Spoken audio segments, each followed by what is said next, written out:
राष्ट्रवादी काँग्रेस शरद पवार गटाचे दक्षिण अहिल्यानगरचे खासदार निलेश लंके हे या राजा माणसाची प्रकृती खालावली. ती का खालावली? कारण अधिक दगदग उन्हामुळे एक सर्व मतदारसंघात फिरण्याची त्यांची तयारी, म्हणजे ते उन्हालाही जुमानत नाही, कशालाही जुमानत नाहीत. आणि खाण्यापिण्याची जी आबाळ, कधी जेवलेत कधी जेवले नाही, अशामुळं त्यांची प्रकृती म्हणजे खूप मोठ्या प्रमाणामध्ये खालावल्यानंतर त्यांना अहिल्यानगरच्या हॉस्पिटलमध्ये दाखल केलं.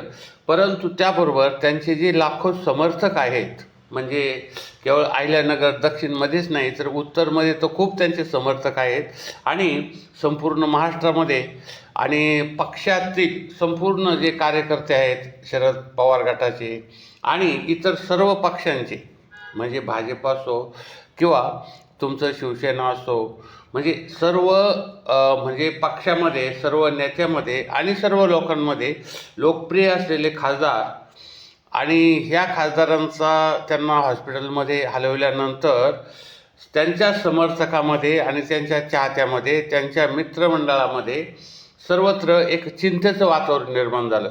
आणि ते चिंतेचं वातावरण निर्माण होण्याचं कारण असं आहे की त्यांना अहिल्यानगरमध्ये एका सुसज्ज सुपर स्पेशालिटी हॉस्पिटलमध्ये हलवलं गेलं होतं. परंतु 1 दिवस झाला, 2 दिवस झाले, 2 दिवस झाल्यानंतर त्यांनी उपचाराला थोडीशी साथ दिली नाही. आणि अहिल्यानगरच्या त्या हॉस्पिटलमध्ये कदाचित त्यांच्याकडं मशिनरी चांगली नसेल किंवा तज्ज्ञ डॉक्टरच्या संदर्भात काय नव्हतं, पण त्यांनी असा सल्ला दिला की यांना कोणत्याही परिस्थितीमध्ये आता तुम्ही पुण्याला हलवा. मग त्यांना त्यांची प्रकृती नीट होत नाही असं पाहिल्यानंतर या खासदार निलेश लंकेंना मग शेवटी पुण्यामध्ये दाखल करण्यात आलं. पुण्यामध्ये रुबी हॉलला त्यांना दाखल करण्यात आलं. आता रुबी हॉलमध्ये का दाखल करण्यात आलं? तर त्यांच्या प्रकृतीत अपेक्षित सुधारणा होत नसतो म्हणून, आणि अधिक उपचारासाठी किंवा तज्ज्ञ डॉक्टरांची अधिक यासाठी टीमसाठी त्यांना पुण्यामध्ये हलवलेलं झालं. आता त्यांच्यामध्ये त्यांना झालेलं काय आहे नेमकं?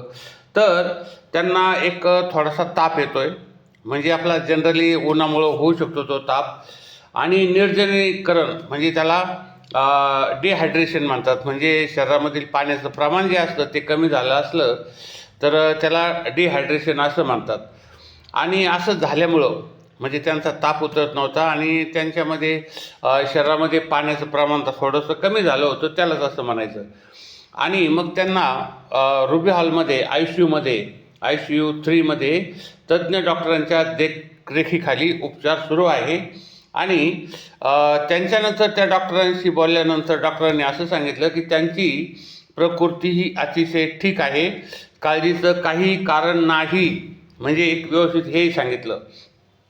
तर त्यांनी काय निदान केलं ह्या डॉक्टरांनी, हे असं का झालं असेल? तर त्यांनी असं सांगितलं त्यांना खूप थकवा आलेला आहे, कारण त्यांची सतत धावपळ सुरू असते. पायाला भिंगरी बांधल्यागत आपले ते सारखे हिंडतच असतात, म्हणजे मतदारसंघ दिल्ली मुंबई कुठे असेल ते. आणि खाण्यापिण्याची त्यांची आबा, कधी हे खातील, सुपारी जेवले तर जेवले, नाही तर चाललेच आपले, म्हणजे एक सर्वसामान्य माणसाचं जे जीवन आहे ते जगत असतात. त्यानंतर त्यांना उन्हातानाची काही फिकीर नसते, त्यामुळं या उन्हाचा कदाचित त्यांना त्रास झाला असेल, आणि कारण त्यांना तो तापाचा जो प्रश्न आहे तो त्यांचा ताप कमी होत नव्हता, म्हणून त्यांना पुण्याला हलवले. त्यानंतर दुसरं, त्यांना डिहायड्रेशन तर एक ताप होतो, म्हणजे पोटामध्ये पाणी ठरत नाही आहे असं त्याचा अर्थ होतो. आणि त्यामुळं साधारणपणे जे डिहायड्रेशन म्हणतो आपण की शरीरामधील पाण्याचं प्रमाण कमी होणं, ते त्यांचं झालेलं आहे. आणि मग डॉक्टरांनी जे हे निदान केलेलं आहे त्यांना सांगितलं हे असं झालं का, त्यांचं कारण काय? कारण सतत प्रवास, संपूर्णपणे प्रवासच, घरी थांबायचं नाही, कडक उन्हामध्ये, ऊन किती असलं तरी जनसंपर्क मोहिमा, आणि सारखी धावपळ, आणि थोडी विश्रांती घ्यायची नाही.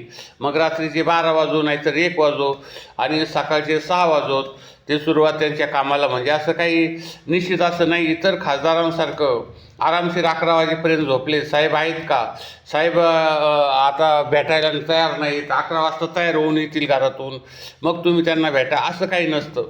त्यांचं घर अहो जाहो घर तुम्हाला, कधी तुम्ही भेटा. आणि एक साधा फोन केला की ते लगेच धावपळ करून पळत सुटतात. म्हणजे लोकांचे जे प्रश्न आहेत, अडीअडचणी आहेत, त्या सोडवण्यासाठी वगैरे, किंवा इतर त्यांच्या काही मीटिंग असतात दिल्लीला, मुंबईला वगैरे, त्यासाठी ते सतत धावपळ करत असतात. तर आता डॉक्टरांनी त्यांना विश्रांती घेण्याचा सल्ला दिला असून आणि त्यांच्या प्रकृतीमध्ये अपेक्षित सुधारणा न झाल्यामुळं ह्या नगरच्या अहिल्यानगरच्या डॉक्टरांनी त्यांना पुण्यामध्ये पाठवले आहे. आणि पुण्याच्या डॉक्टरांनी जे बुलेटिन किंवा एकंदरीत व्यक्तिगत सांगितले आहे ते काही काळजीचं काही कारण नाही आहे. आणि हळूहळू त्यांची प्रकृती जी आहे ती स्थिर होत आहे. आणि ज्यांचे जे समर्थक आहेत त्या समर्थकांना त्यांच्या नातेवाईक किंवा जे जिवलग मित्र किंवा एक सहकारी वगैरे जे असेल त्यांना काळजीचं काही कारण नाही असं त्यांनी सांगितले. आणि खुद्द हे जे आपले निलेश लंके आहेत खासदार, यांनीसुद्धा एक पोस्ट करून सांगितले ते काळजीचं कारण करू नका, मी ठीक आहे, डॉक्टरांनी मला विश्रांतीचा सल्ला देणार आहे, माझ्यावर उपचार चालू आहेत असंही त्यांनी सांगितलेलं आहे.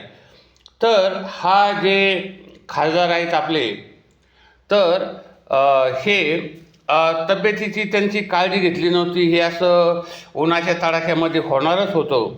आणि त्यामुळं आता त्यांना कमीत कमी ह्या रुबी हॉलमध्ये हलवल्यामुळं आता जवळजवळ त्यांची शक्यता म्हणजे बरे होण्याची, खूप मोठ्या प्रमाणामध्ये लवकर बरे होण्याची वाढलेली आहे. कारण यापूर्वी असाच त्रास शरद पवार यांना झाला होता.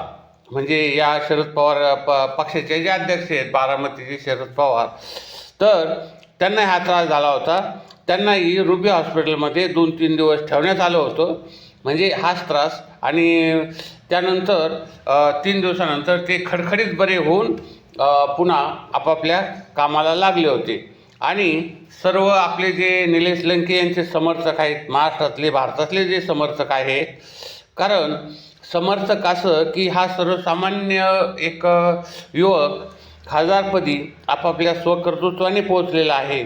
आणि फार मोठमोठे ना पैसा स्वतःजवळ, ना गाड्या, ना काहीही नाही, तरी केवळ स्वतःचं असं व्यक्तिमत्वामुळे आणि आपापल्या अंगभूत लोकांची सेवा करण्याच्या गुणामुळं यांना हे खासदारपद मिळालेलं आहे. ते म्हणजे काही विकत घेतलेलं नाही किंवा कोणाच्या पाठिंब्यावर, कोणाच्या भरवशावर नाही, ते त्यांचं व्यक्तिगत असं खासदारपद आहे. तर आपण हे निलेश लंके आहेत खासदार, यांना लवकरात लवकर म्हणजे बरे होण्याच्या तर अपेक्षित शुभेच्छा देऊ, परंतु लवकरच त्यांच्या चांगल्या बरे होण्याची जी बातमी आपल्याला लवकरच मिळेल आणि त्यांना डिस्चार्ज या रुबी हॉलमधून लवकरच मिळो अशी सर्व समर्थकामार्फत आपण परमेश्वराकडे प्रार्थना करूया. आता तसं काही काळजीचं कारण नाही. आमचं ATM निवड चॅनल संपूर्ण महाराष्ट्रात लाखोच्या संख्येने लोक बघत असतात. आपणही या चॅनलला जास्तीत जास्त शेअर, लाईक, सबस्क्राईब करा आणि सबस्क्राईब करून कॉमेंटही करा, सबस्क्राईब करा आणि निलेश लंकेच्या विषयी एक थोडंसं कॉमेंटही करा. धन्यवाद. सबस्क्राईब करा.